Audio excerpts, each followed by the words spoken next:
queria, só mudando de assunto, outra pergunta que eu vou fazer é o seguinte: fala-se muito que o Japão, isso é um tema que eu falo muito no meu canal, sobre essa questão demográfica. O Japão, há uma grande preocupação de que ele esteja perdendo população por causa das baixas taxas de fertilidade. E no Brasil isso está no caminho para acontecer, porque o Brasil já tem uma das menores taxas de fertilidade do terceiro mundo. O Japão, salvo engano, tem 1,21 filho por família. O Brasil já tem 1,69 e a tendência é a cair. A tendência é acontecer no Brasil a mesma coisa que está acontecendo com o Japão. Como você vê isso aí? Como as pessoas daí veem essa situação? Uma pergunta boa, eu não sei até quando eu vou poder responder, é só observação mesmo, né? Mas há muito tempo já fala-se assim, sobre um termo que, de repente, é uma palha de língua japonesa, chamado shou-shika. Shou-shika no caso, a fertilidade baixa, né? E como reflexo disso é a questão da mão de obra, né? Manutenção da mão de obra e manutenção da aposentadoria, porque, como você sabe, o Japão é um país com uma longevidade muito longa, ou seja, tem que se cuidar dos idosos, isso requer uma previdência forte, né? E que quer dizer que eles precisam de trabalhadores e mão de obra no geral, né? E apesar disso, ainda tem uma grande relutância do povo de receber estrangeiros e de aceitar mão de obra, que foi um dos meus desabafos lá no vídeo, né? Como é que eles precisam de mão de obra e se recusam a contratar estrangeiro, que para mim é um grande paradoxo do Japão, né? Mas, ao meu ver, do jeito que as coisas estão indo, o Japão tende a afundar, né? Porque eles não têm gente realmente para trabalhar, né? Eles vão ter, eu acho que não a longo prazo, a médio prazo, eles vão ter que, talvez, deixar esse orgulho nacional e começar a trazer trabalhadores, que não é coisa especial do Japão, né? Muitos países já fizeram isso, né? Acho que o caso mais famoso é o da Alemanha, né? Dos Gastarbeiter, né? Que vieram para trabalhar na hora que a Alemanha estava em fase difícil, e eles fizeram talvez que o Japão já fez algumas vezes, né? Na hora que as coisas melhoram, eles mandam o pessoal embora, né? Que no caso do Japão, eu acho que foi em 2008, quando as coisas melhoraram. Aliás, quando teve uma crise, eles começaram a mandar o brasileiro embora, né? Com o pretexto de dar $3.000 e com um contrato meio fajuto, dizendo que o cara poderia voltar depois de 3 anos, né? Eu nem sei como ficou isso também, porque eu não acompanho, né? E na época eu pensei até ir embora, né? Porque eu estou nessa luta aqui há muito tempo de emprego não estável, né? Mas é por aí que eu vejo. É uma coisa difícil, é uma coisa séria aqui. Eu agora não sei qual a população japonesa. De repente, você pode me dar uns números atuais. Na época que eu vim para cá, acho que eram 120 milhões, né? Mas eu não tenho acompanhado isso. Mas tem sido sentido na economia. Quando eu estava no táxi, eu tive a oportunidade de pegar muitos passageiros donos de firma, e muitos se queixaram da falta de mão de obra. E eu já ouvi também relatos de firmas que fecharam por falta de mão de obra. Então, é uma coisa séria aqui. Eu acho que o governo japonês tem que começar a pensar sobre isso seriamente.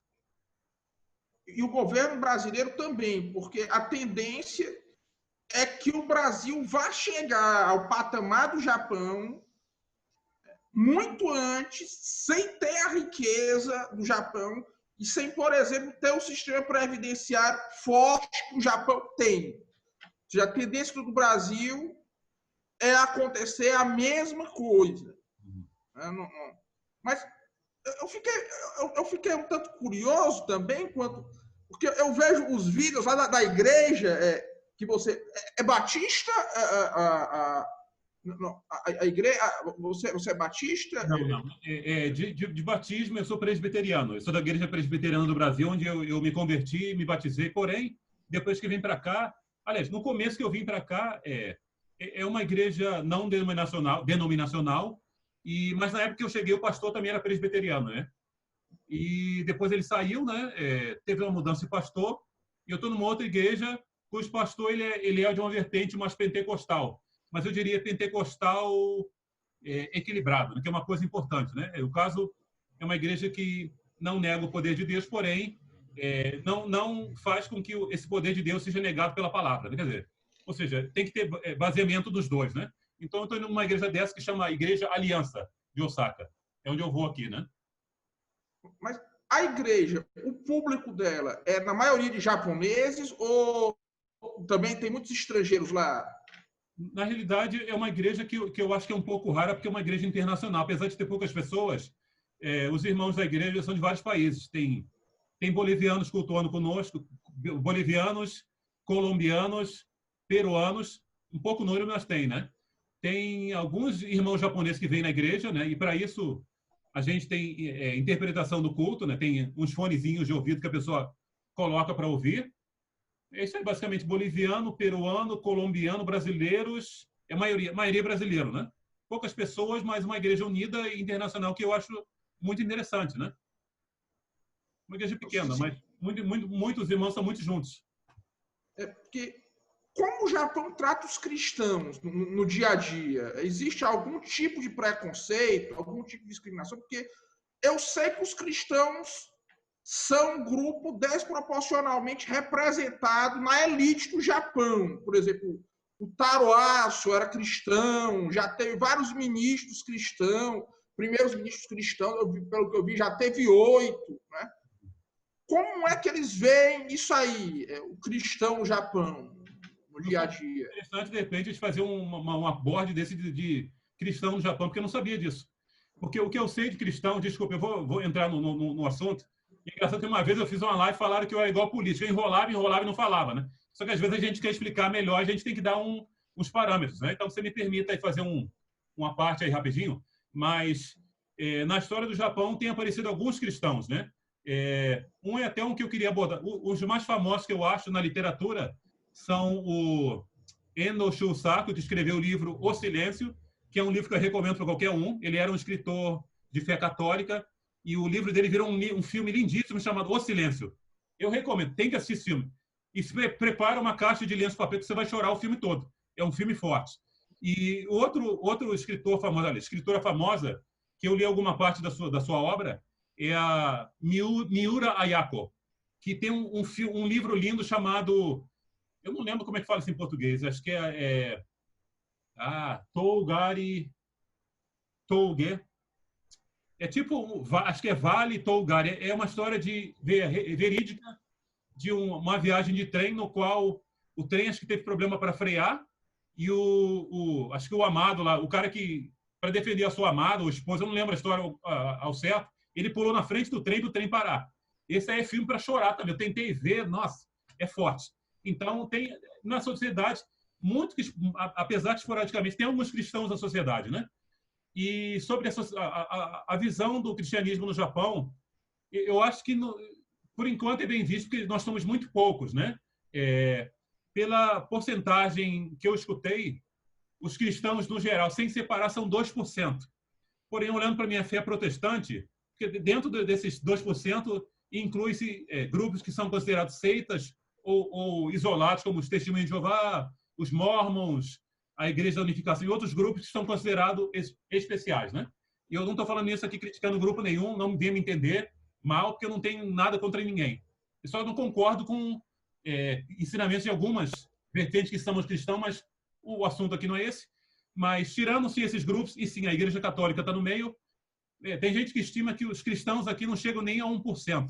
Então, é esse número que me é dado. Eu também escuto de várias igrejas, né? Então, nós somos poucos e não incomodamos tanto. Mas, na visão dos cristãos, tem aquela coisa de chacota também, que o cara é quadradão, não faz nada, né? Tem esse lado de fazer chacota com os cristãos, mas eu também ouço muita coisa positiva, que é o cara sério, o cara que tem bons princípios, né? E é o que nós cristãos devemos ter, né? Dar um bom exemplo, que eu tento dar, mas falhamos miseravelmente às vezes, né?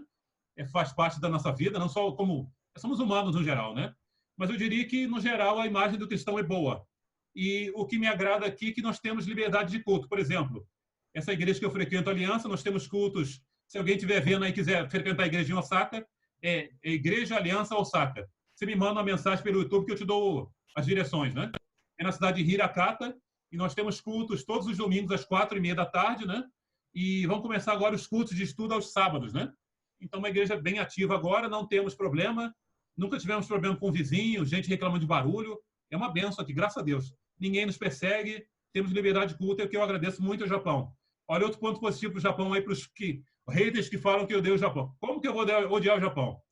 Mas é isso aí, o Matheus. Espero ter respondido sua pergunta. O Toshio Mifune, que é a face pública do Japão, também era cristão. Era filho de missionários metodistas da China. Que eu acho que ele era, acho que a face, salvo engano, até o fim da vida ele continuou cristão, de fato, né? Desculpa, Matheus, quem continuou cristão? O Toshio Mifune. Não conheço. Ele fazia o quê? É o ator dos filmes de samurai, do Kurosawa, é o Mifune, Toshio Mifune, né? Nos Sete Samurais, ele é o Kikuchiyo. Ele fez vários filmes também, que ele é meio que a imagem que a pessoa tem quando pensa no samurai. Sim. Né? É o Toshio Mifune. Mas eu fiquei curioso porque você falou que você morou em Okinawa. Exatamente. Então, terceiro ponto, Okinawa, né? Que Okinawa são as ilhas Ryukyu, né? que era um rei, que era um reino separado, até o subordinado, eu acho que é a Satsuma Han, salvo engano, né? Que foi depois anexado, e você tem uma cultura muito distinta, que é os castelos de pedra lá. Infelizmente, estou fazendo uma ressalva aí. O símbolo do reino Ryukyu, infelizmente, teve um acidente, acho que uns 2 anos atrás, né? O castelo de Shuri. Foi uma grande perda cultural em Okinawa. Era o símbolo porque a capital do Império Ryukyu antigamente era na cidade de Shuri, que era perto de onde eu morava. Né? Só para fazer uma ressalva sobre o Império Ryukyu. Império, reino, né? Era o reinado, né? Era um vassalo, em algumas épocas, da China, outro do imperador da China, né? O Império do Meio, outra época do Império do Japão, né? Que era muito nominal o Império do Japão. Tanto que, uma curiosidade, os jesuítas, quando fizeram o primeiro dicionário português-japonês, eles veem a situação política do Japão, eles dizem, tendo um imperador, tinha lá, eles traduziram lá, sumo sacerdote, eles colocaram lá, que é o primeiro dicionário japonês, e shogun, colocaram lá, imperador, porque o imperador ele se tornou com o tempo uma função nominal. E até o fim do Bakumatsu, salvo engano, o imperador, a sede do trono imperial era em Kyoto, exatamente, não é? Então, comente sobre essas duas experiências, de Kyoto e de Okinawa, porque são duas regiões que são muito importantes para a história do Japão e na cultura do Japão. Eu fiquei curioso a respeito disso aí. Nossa, eu não sei se eu consigo desenvolver sobre o assunto. Eu vou dar minha opinião eu vou me basear só na experiência em Okinawa e depois dar uma olhada aqui em Kansai. Aliás, eu moro em Osaka, aqui do lado de Kyoto, né? Mas vamos lá por Okinawa, né? Bom, você já introduziu aí bem sobre Okinawa, que era um reino à parte, né? E eu que morei lá, quando eu cheguei lá, eu falei, eu não estou no Japão, eu estou em Okinawa, para mim é um mundo à parte. A cultura é diferente, as pessoas são diferentes, né? Elas são bem mais maleáveis, não são tão formais quanto o pessoal que eles chamam aqui de Hondo, né? Hondo são as 4 ilhas principais do Japão, ou como as pessoas de Okinawa se referem às pessoas daqui. Deixa eu tomar uma água aqui, né? Dá licença. Sem problema. Mas nossa, aqui tá bom, tá parecendo aquelas coisas de faculdade, aquele simpósio, né? Tá bom, eu tô gostando do clima aqui. Mas então, as pessoas bem relaxadas, né? As vestimentas, vamos começar pelo que eu vi de diferença. A vestimenta tradicional é diferente. Eles têm uns kimonos que são chamados bingata e são bem coloridos, porque aqui no Japão as pessoas não veem bem roupa muito chamativa, muito colorida, né? Eles falam em japonês que é medatsu, quer dizer, uma coisa que chama muita atenção, né? Então eles gostam de cores mais fechadas, mais escuras, né? E interessantemente eles falam que nós estrangeiros combinamos com esse tipo de roupa que eu acho que não tem nada a ver, né? Mas, de qualquer forma, esses bingatás são bem coloridos, a culinária é diferente. E uma coisa interessante é que a culinária de Okinawa é baseada na comida de carne de porco, né? Eu adorava comer aquelas coisas lá de Okinawa soba, né? Tinha carne de porco no meio. Um outro prato que eu gostava era souk soba.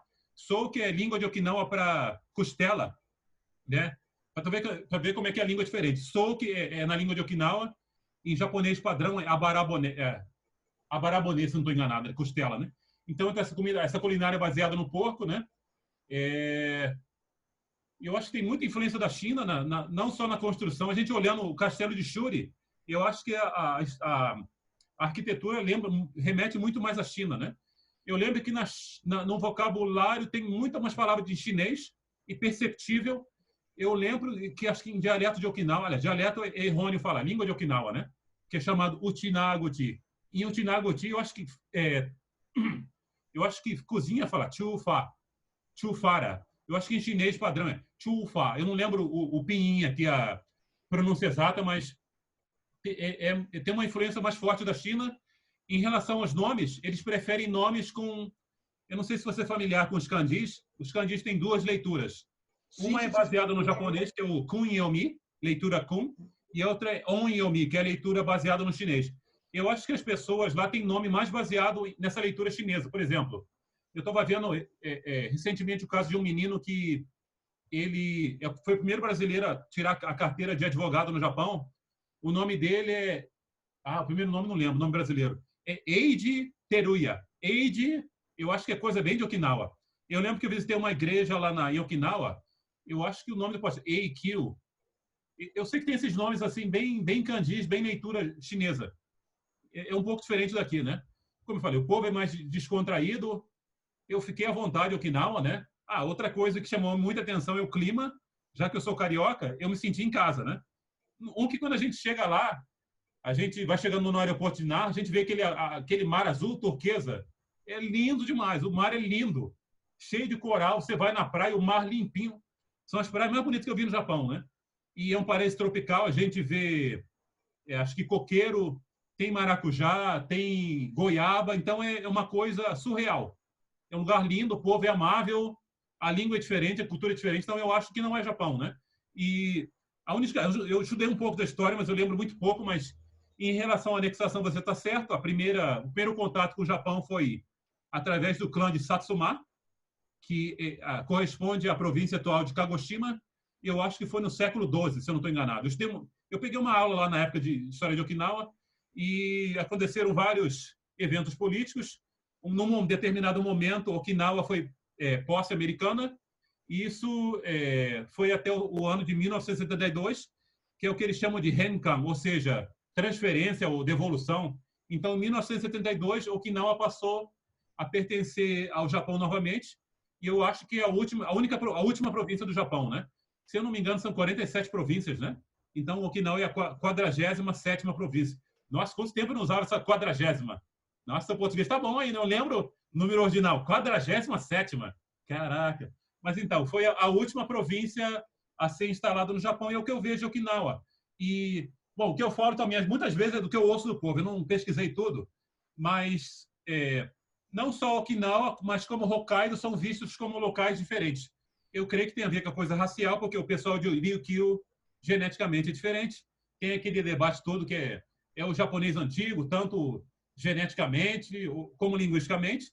E tem um outro lado da moeda, que interessantemente é o sul, que é Okinawa, norte é Hokkaido, que antigamente era formado pelos Ainus.